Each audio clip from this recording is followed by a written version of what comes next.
There's a huge amount of talk about agribusiness and about how GM crops and others can feed the world. There's much less talk about the fact that in Africa, 90% approximately of the food consumed by Africans is produced by small farmers. Travel to Africa, as I'm sure many of you have, and you see it. You see the little markets. You see people going to market in the morning, getting up very, very early. That's how the urban population is in large measure fed. The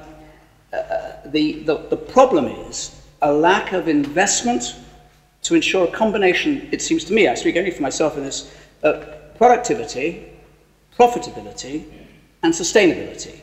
And it's in part because of those factors that 2014 has been declared by the United Nations the year of the family farm.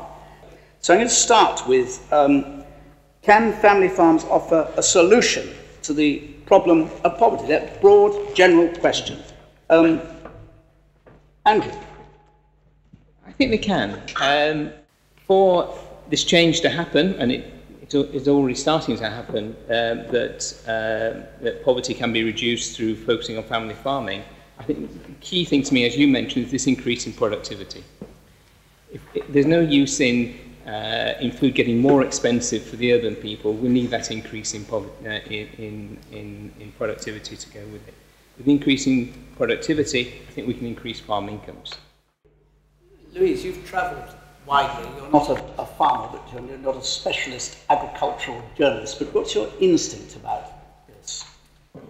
Thinking, I suppose, about how Western countries got out of poverty in such as we have. Essentially, we didn't really farm ourselves out of poverty. We industrialised ourselves out of it and exploited ourselves out of it and colonised ourselves out of it, and we've still not sorted it. So it would be nice to think that there was, a nicer and more holistic and healthier way of the whole African continent fighting poverty and emerging from it.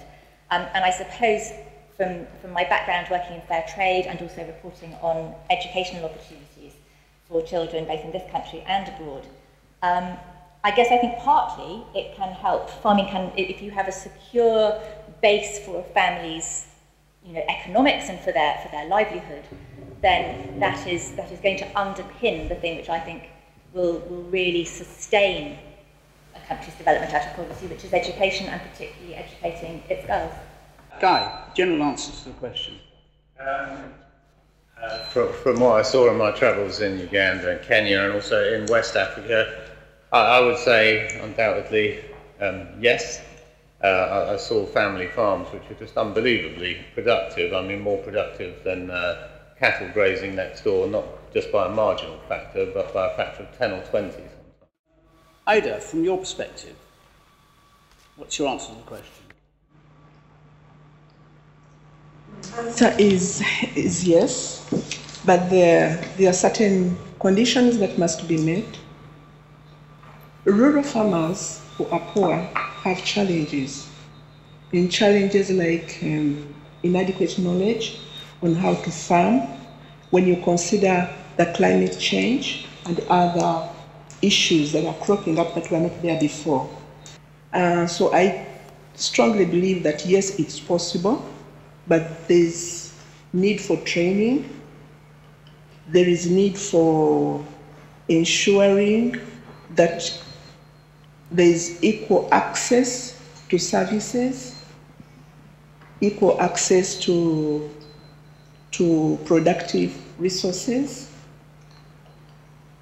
both for the vulnerable and also for the better off. Vulnerable people like people with HIV/AIDS, like single mothers, like children who live on their own, who are orphaned, but also within a home setting, the dynamics of gender should be addressed.